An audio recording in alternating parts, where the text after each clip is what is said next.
allemaal wat ek nog nie nou gesê het nie, stoffies. Ons doen plantsakke, boomsakke van polypropylene materiaal. So 'n paar klein goede wat ons tussen by doen, voersakke vir perde, waar die ouens hulle voer kan sit, as dit nou nie mals nie. Maar met die plantsakke, ons lang al so 'n klompie jare aan die gang. Ons skuif plantsakke, ons nou 'n paar mense Zambië, oral in die Kaap. So dit gaan redelik goed met die goed. Dit hou so 5 jaar, goed is UV behandel. En ja, die voordele daarvan, die hoofvoordeel is die papiere rondom die wortels. Baie koeler as 'n gewone swart PVC sak.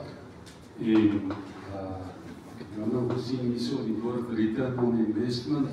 Baie dinge die jou geld kan vinniger terugkry. Dit is alles voordele wat die ouens in die groensake het. En ons is dankbaar dat ons hier by die koöperasie is. Ons gaan uitbrei, dit kan julle maar weet. Dis stoffies, dankie.